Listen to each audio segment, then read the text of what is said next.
the power goes out. Storm, heat wave, transformer failure, doesn't matter. Your neighbor's lights stay on, not because they got lucky, because a few years ago they spent one weekend building something most people put off until it's too late.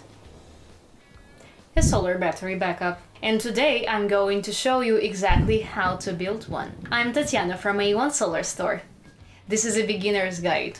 No experience needed. By the end of this video, you'll know every component, how they connect, how to size a system for your home, and what to actually buy.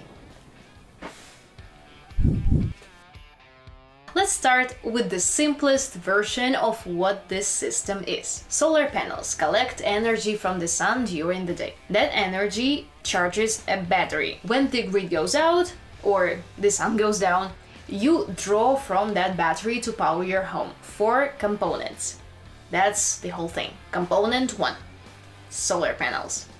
This is where energy enters the system. Panels produce DC electricity, direct current, when sunlight hits them. More panels means more power and faster charging. For home backup system, you are typically looking at anywhere from 2 to 12 plus panels depending on how much you want to back up. Component 2. The charge controller. It sits between the panels and the battery. It regulates how much power flows in so the battery doesn't get overcharged and ruined. For home systems, go with an MPPT controller. It's the modern standard and gets up to 25% more out of the same panels compared to older types. Component 3. The battery. This is where that energy gets stored. Most home systems use lithium iron phosphate, LiFePO4. It lasts 8 to 15 years.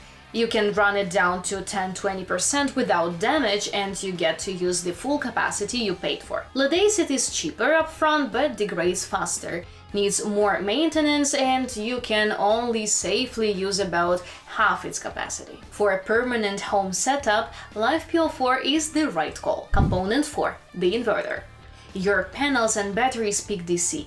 Your home speaks AC, alternating current. The inverter converts DC power from the battery into the AC electricity your home actually runs on. 120 volt or 240 volt depending on the appliance. Panels, charge controller, battery, inverter.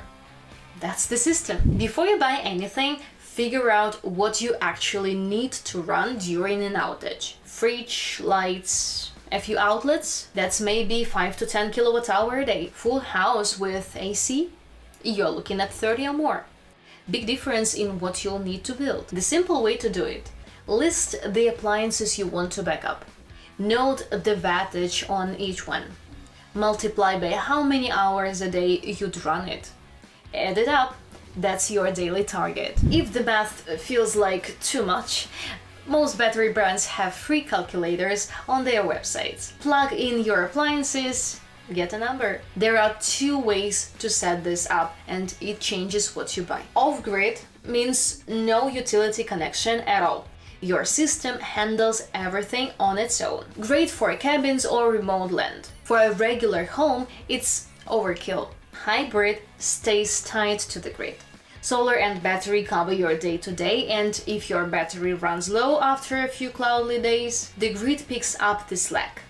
For most homeowners, this is the right call. Equipment-wise, a hybrid system uses a single hybrid inverter that handles solar, battery, and grid all in one box. An off-grid setup needs a separate inverter and charge controller. Hybrid is simpler to install and leaves you with a fallback. Go that route unless you are building somewhere with no grid access. Let's run through a quick example. Say you want to cover the basics: fridge, lights, router, a few outlets. That's about 10 kilowatt hour a day. For the battery, a 10 kilowatt hour LiFePO4 unit gets you around 8 kilowatt hour of usable power. Go 12 to 15 kilowatt hour if you want more caution. For panels, most of the US gets 4 to 5 peak sun hours a day. To recharge 10 kilowatt hour in that window, you need roughly 2200 watts, so 4 to 6 400 watt panel. Your actual number will depend on location, roof angle, and shading, but this gives you a reasonable ballpark before you start shopping. Let's talk products. For batteries, In-Phase is the go-to for most home setups. Modular, so you start with what you need and add more later. The IQ battery line has a 15-year warranty and plugs right into an In-Phase solar system, if you're going that route. For hybrid inverters, look at EG4, Solark and Victron. All solid options that handle panels, battery and grid in one box with monitoring included. Going off-grid and need a standalone charge controller? Midnight Solar and Morningstar. Both are installer favorites with a long track record. Everything linked in the description on One Solar Store. So what does all this actually cost?